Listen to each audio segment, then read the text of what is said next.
podcast livre 7 jours en Écosse de Melissa Belvin. Présentation du roman. Le titre VO du roman est 7 jours en Écosse. Il a été publié en France en 2024 aux éditions Hauteville.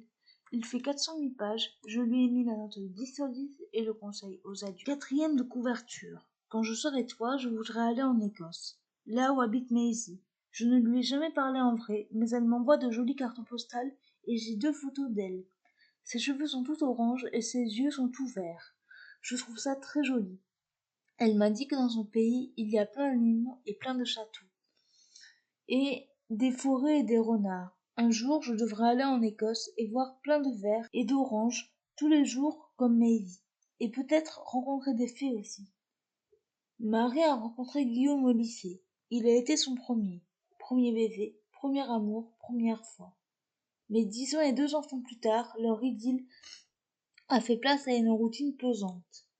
Guillaume est aujourd'hui un père et un mari absents, alors que Marie croule sous la charge mentale et s'ennuie dans un emploi bien loin de ses ambitions de photographe.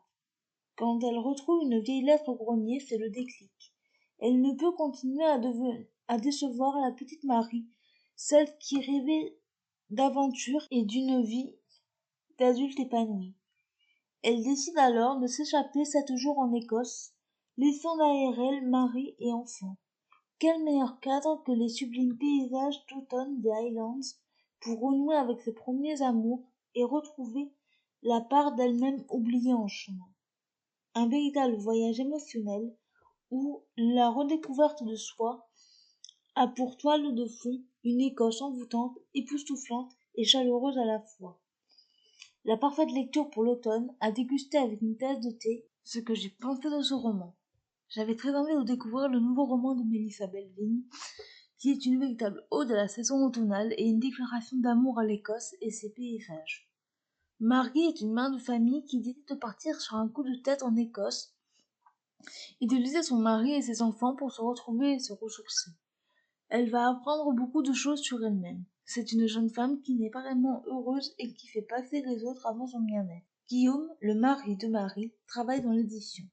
Il n'est pas présent pour sa famille et ne pense qu'à travailler. Pourtant, dans cette histoire, il va renouer avec ce qui est vraiment important pour lui. Gaba et Lily, les 2 enfants du couple, aimeraient que leur papa soit plus présent à la maison et adorent leur maman.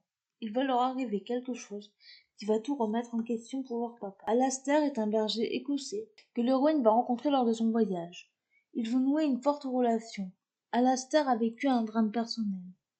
Les autres protagonistes que Marie va rencontrer sur sa route vont, chacun à leur manière, la faire avancer. L'intrigue se passe sur une semaine entière et est découpée en 7 grandes parties, une pour chaque jour de voyage. Elle nous fait voyager en Écosse, mais nous fait découvrir ses paysages magnifiques et mystérieux, ses légendes.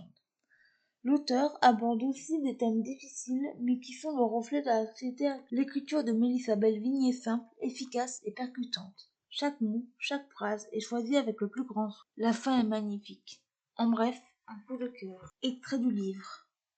Le vent du temps souffle sur chacun d'entre nous comme il emporte les feuilles qui hier étaient vertes et aujourd'hui sont jaunies. Les points forts de ce roman, les personnages, l'intrigue, les paysages, les thèmes abordés, l'écriture et la fin. Les points faibles de ce roman, pour moi, il n'y en a pas. Voilà, c'en est tout pour ce podcast. J'espère qu'il vous aura plu. N'hésitez pas à me donner votre avis et vos commentaires sur YouTube, à vous abonner à la chaîne, et je vous retrouve très bientôt pour un nouveau podcast. Ciao!